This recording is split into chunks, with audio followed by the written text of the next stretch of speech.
Hey guys, it's Tyler McKinney back here again today, and today we are going to talk about professional wrestling. And I know some of you guys out there are kind of like, what in the world? What are you doing? I know I'm like the football guy, and I usually talk about everything type of football, and we kind of talk about the ins and the outs with football and all type of stuff, whether it be professional, college, football. But today I want to talk about professional wrestling. And I want to take you guys on a little journey with me, if you don't mind hanging around and want to hear a little bit about little Tyler. When I was young, we used to get together, and my dad and his buddies, they would get the pay-per-views, and we would watch the WWE, the pay-per-views, and we would watch Hulk Hogan, Macho Man Randy Savage. We would watch, Jake the Snake Roberts, whether it be Andre the Giant, Hacksaw Jim Duggan, whether it be the Hart Foundation, the Rockers, whatever it was, we watched them. And I loved it. We got together at somebody's house and we would always watch those pay-per-views. And then from there, they went into like these Monday night shows, and I would watch the Monday night shows. And man, I got hooked. And I was a Hulkamaniac, and so I followed him even when he moved, when Hulk Hogan moved over to WCW. So I was a big WCW guy. And for me, that was kind of tough when WCW folded, even though they went into this like weird thing, and I kind of was watching WWE there a little bit more. But when WWE it was just them, and they kind of went down to a two-brand thing. I kind of lost wrestling there for a while. And I'll be honest with you, I'd been out of wrestling for quite a while. And somebody that I know was super excited, and somebody that follows wrestling, they were super excited about wrestling, and they started telling me about this new wrestling promotion that was out there. And pretty much what happened was just like these group of independent wrestlers, who these really good independent wrestlers kind of band together, and they got some money from a billionaire guy, and they started putting this thing together, and now they've got this new promotion and so I started following it. It was insane. These guys put together, these are all indie guys, and so they put together these shows, these pay-per-views, and they're selling them out like crazy. I mean, they sold one pay-per-view out in 4 minutes. I mean, it's just nuts. And so they built themselves all the way up to where last night they started their very first TV show on TNT, and just amazing. But I've been kind of following them, and I have to say, I feel like a little kid again after watching last night. It was awesome for me. So I'm going to do a little review of that. If you guys like wrestling, let me know. If you like this content, you want to see more. I've kind of gotten back into wrestling, so I might be doing more of these AEW type of videos. So anyways, AEW, they debuted their very first TV show last night, and I thought it was fantastic. I loved every minute of it. It was something that I hadn't really been into that much in a long time. And so it took me back to when I was a little kid watching these pay-per-views and watching the Monday Night Wars. Man, was it fun. That show started off, and it reminded me so much of, it was just nostalgia at the beginning. The pyro and everything going off, and the lights and the show, and showing the crowd, and the sold out crowd, and just all of the people in the arena. And then Tony Schiavone's voice and Jim Ross, it just took me back, and it was just like, it was just good to see an old friend, if you know what I mean. And so we go through this, and they only had 5 matches on the night, and it was awesome. The first match had Cody Rhodes, and he was fighting Sammy Guevara, and man, they did a great job. Now, there was a few flub-ups here and there, but I thought I was excited, and then when Sammy pulled Brandy in front of Cody as he was diving out of the ring and he hit her, I was like, oh no, here we go. They're already screwing it up. But they didn't take that angle. It was just part of telling the story of the match. Later on, she gets it back at him because when the ref's not looking, she hits him in the face with her shoe. But that's not the end of the match. That's not how Cody wins. Cody wins by countering a high-flying attack off of the top rope, gives him 2 knees, and then he rolls him up for the pin, the 1, 2, 3. The crowd was just they were just crazy. They were chanting Cody's name. It was like I was almost watching a Hulk Hogan match again, and just the crowd popping for Hogan. It was awesome. I loved every minute of it. And then the champ comes out, and we've got Chris Jericho, who's the big name, right? Who is kind of bringing this thing to fruition and bringing these guys in here, and kind of getting AEW over. And he comes out and he starts beating the snot out of him. And that was the end of the first segment. I loved it. It was great. It was new. It was refreshing. It felt good. That's one thing with the AEW. I loved it. I loved their style of wrestling. It's different. It's not as predictable, but yet when it needs to pop, it pops, and it felt right. When I've been, this kind of journey as I've been kind of getting back into wrestling and kind of starting to enjoy it again, it's just some of the stuff with the new way that WWE does things. It just, a lot of times when I feel like there should be a pop, there's not. Or when something should go one way, it goes the other, and it's hard for me sometimes. Whereas AEW, it hits on those points that I love. And so it was great with that first match, and then we go into the second match, and man, do I love me some MJF. He is an amazing heel. If you haven't seen any of his work, go on YouTube him, and look at his stuff. Oh, man, the kid he's like 23 years old, and he knows how to work a mic. He knows how to work a mic better than like 90% of the wrestlers out there. I mean, this guy's good. He's like on The Rock or Chris Jericho level good. I mean, he knows what he's doing with the mic, and the people. He is one of those villains that people love to hate. It's not this like hate to see them and want them to get off the screen. It's like you love seeing him, you love hearing him talk, and you love him getting beat up. So it was great. He had a match with Brandon Cutler, and it was a very short match, but MJF did what he needed to do. When Brandon Cutler hit him, like, he took it, and he knew how to be the villain and take the beating. A lot of guys who are villains don't know how to take that beating and be that villain.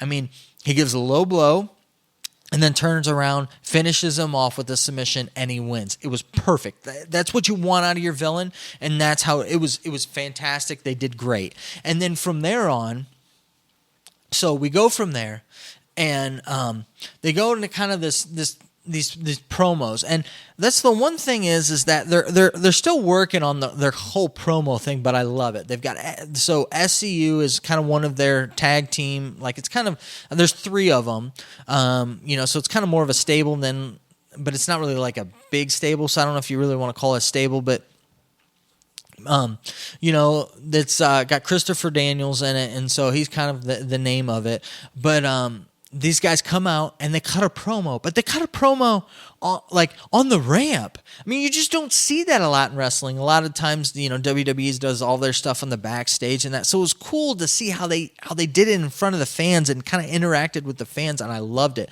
Went through great. It was awesome. And then you had another tag team come out, and pretty much it was saying, we're the best. No, we're the best. And they fought. It really wasn't a whole, and they kind of had this big thing. And so it just kind of went back and forth, and that was it. It was awesome. And I loved it. We didn't need a whole lot. We just needed to know that they're fighting each other because they both think that they're the best. And they both feel like they're going to win that tag team championship tournament that they got going on. So it's good. They're creating a little feud there, and all it is about is just that the guys think that they're better than the other, and they're going to show them.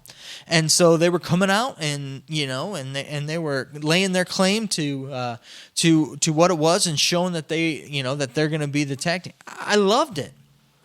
So then we got to our third match, and this match was probably the best match of the night. And you had Pac against Adam Hangman Page, and man, for a TV match, they burned the house down.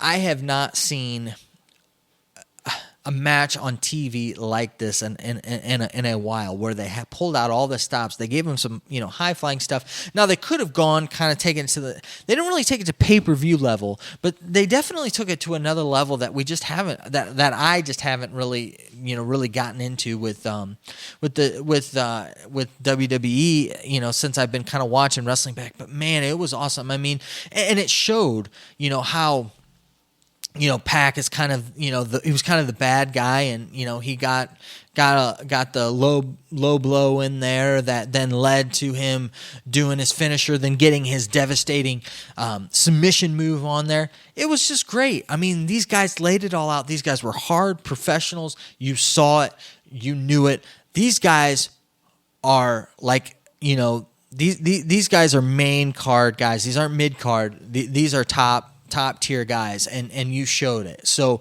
at that 1 hour mark, they put on a show, and it was good. And the cool thing about it is the way that it ended. It ended with him like knocking out Hangman Page. It wasn't like it was like he tapped out. You see everybody tapping out these days, which I thought was cool. It's like, well, he knocked him out. That's how vicious this submission hold was. And so it was really cool. It kind of gave it, again, it was like, it was new. It was fresh. It wasn't something that I'd kind of seen regurgitated over and over again. It was new. And the other thing is, you just never know when things are going to, when it's going to end or when it's not. But when they're leading up to something, they hit it. They don't just leave you hanging or make you feel like, where did that come from? They just hit it.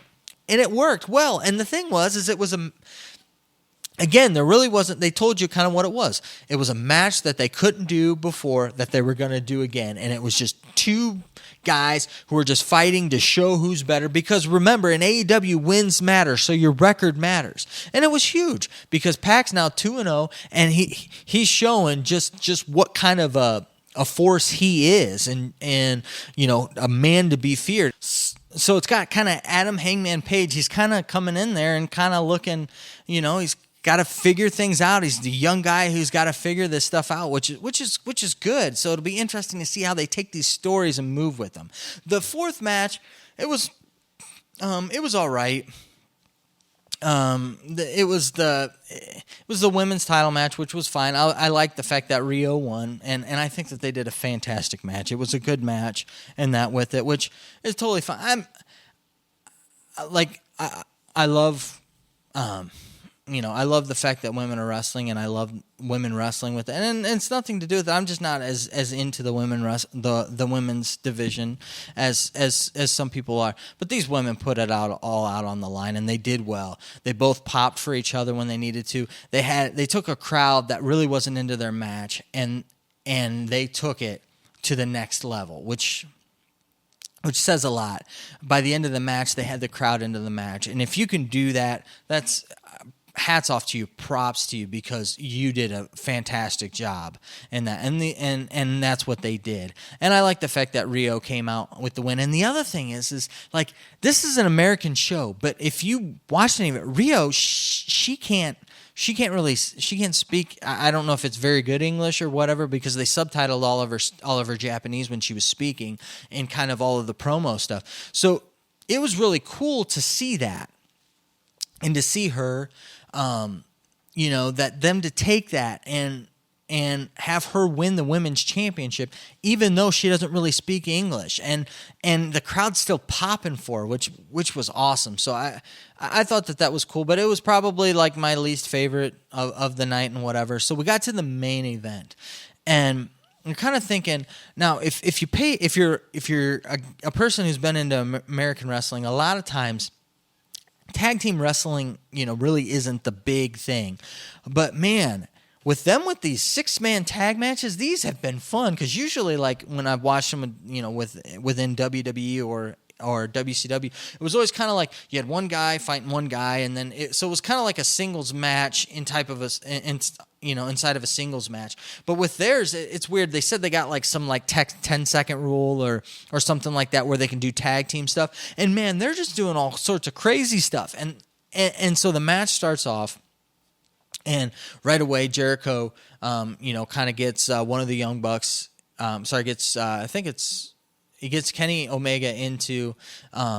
He starts getting him into the Lion Tamer or something like that, and then the Young Bucks go in, and of course they have a super kick party all over the place, and I love it because they pop. And these boys, I mean, I don't care what you say, these guys They're high flyers. They know what they're doing. They're professionals, and they're some of the best wrestlers I've seen out there right now. I mean, these guys, they hit it, and they hit it every time. Them and Kenny Omega are just awesome. And you got Santana and Ortiz, LAX.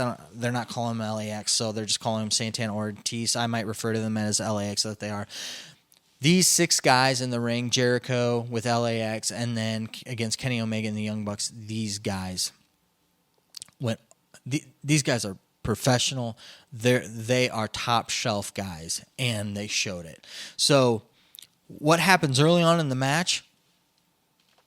We've got Jon Moxley comes out, and he gets a huge pop. And what does he do? So Kenny Omega's got the ring cleared. He's just cleared out the ring, and he's popping to the crowd, and giving his kind of his signature pump ups to the crowd. And then Jon Moxley appears behind him. And then Jon Moxley takes him and then runs off with him. Now, normally, I'm thinking, okay, because I'm used to, okay, this is going to be DQ. What are we doing here? Especially because we've got 10 minutes left in the show. What's going on? He takes him off. The ref doesn't call the match. So he takes Kenny Omega off, and they go fight through, all of the the audience and the chairs and stuff. So while we got that going on, now it's a 2-on-1 match with the Young Bucks against Santana Ortiz and Jericho, and pretty much so they're going back and forth in the ring, and then Jon Moxley and Omega are fighting. The cool thing is Omega's thing is he's the cleaner, and so they go by, and of course there's a bucket with a mop, and so he hits, he gets Moxley down, and he starts doing his thing like he's the cleaner and that, which is cool. But then get over in this VIP section, and then Moxley delivers his finisher, which is this crazy DDT. It's like a death driver or whatever he calls it. It's like a DDT where he lifts him. It's a double arm DDT where he lifts him up, and he puts him through a glass table. And that's the last we see of them. Go back to the match, and now the Young Bucks are kind of fighting, but you can tell that they're outnumbered in that with it. And so finally they get to the point where, they've got the one guy knocked out, they got the one Young Buck knocked out, and then he takes and he does the Judas effect. Jericho does to the other one and gets him the pin. 1, 2, 3. So the match is over, but it's not over. So what happens after that? They start beating up the Young Bucks. Then from there, so Cody comes out to come help them, and then then they all start, Cody starts clearing it out. Then Sammy Guevara comes out, and he gives a low blow to Cody, from the night. So it's kind of cool how they've been building this throughout the night. And the thing is, it's like they don't just tell you like you're not intelligent. They let you figure it out on your own, right? So Jericho hit Cody. Cody's getting back at Jericho, saving his buds in the ring. And then Sammy Guevara, who kind of gave a handshake to Cody at the end of the match, but really was kind of playing possum with him because he's really teamed up with Jericho, comes out to save Jericho and them, and then, does the low blow to Cody, takes out Cody. Then his brother Dustin, who hasn't been in, and so he comes out, and the crowd pops for Dustin. They love Dustin Rose. And so he comes out, and then they have Jake Hager comes in, and he's, of course, a former WWE champion, and it's crazy. He comes in the ring, and what's he going to do? And then he goes after Dustin, takes out Dustin and that. And then at the end, you've got Jericho and Jake and Sammy and Santana and Ortiz, and it's like they've created this stable. And it's like it was so, in a very, very good way, it was so NWO, and I loved NWO. I was a Hogan guy. I mean, I followed him even when he was a heel. It was just like, you loved it, even when he was a heel. And it was so good. And they ended the show. And they had my attention the whole time. I didn't want to do anything else. I watched the show. I felt like a little kid. What I wanted, what I thought was going to happen, it happened when it needed to, and they surprised me when I when I didn't expect it. They surprised me in good ways, and it happened, and it all felt right. And I felt like wrestling was right in the world, and they got it right. Now, granted, we didn't get a whole bunch of crazy promos. It was a lot of wrestling, which I'm totally good with. And the crazy thing is like they didn't even use a lot of their roster. So I don't know how they're going to do this week in and week out with the 2 hours. If they continue to do as well as this, I could see, beginning of the year and TNT possibly giving them a third hour. I mean, it was that good. I had a couple complaints here and there. Like I said, the first match, Cody and Sammy got off a little slow and that with it. The announcing and the sound was so overall the sound was loud, but it was like super compressed and a little low. And I wish the announcers stood out just a little bit more than the crowd. They were just a little bit louder. They kind of sometimes faded into the background. And a lot of it is that like TV compression that gets put onto it. So sometimes it's like with that, it kind of gets mushed up, and sometimes it's hard to hear when you've got the crowd that loud, but the crowd was roaring. So who knows, maybe they just might have just had a hard time with it. It was awesome. I loved it. I loved like the whole branding of everything. I love the vibrant colors, as you can kind of tell. And that it all worked for me. It took me back. I mean, it was like, 1996, 97 all over again. Me just sitting in front of the TV on Monday night, just watching it. And except for this was Wednesday night, and it was, 20 some years later. So I had a fun time with it. I hope you had a fun time reminiscing it with this video with me. If you like this content, please like it down there in the comments. Let me know what you think. If you want me to continue to do reviews like this, if you want me to continue to do wrestling stuff, because believe it or not, I'm back into wrestling. So I don't know, that might not be your thing. You might not consider that sports. I'm definitely going to continue to do my football stuff, my normal stuff. Don't worry about that. I'm not changing anything. You're going to continue to see that content. But you might start seeing some of this stuff popping up too. So I don't know, guys. I had a fun time with it. It took me back to when I was a little kid, and so I just kind of wanted to share it with all of you. So go ahead, like this video. Let me know down in the comments what you think. Please subscribe, because I need your help. I need all the help that I can get. So, all right, well, I know that you're busy, and I know that I'm busy, so let's get on out of here. You have a good night.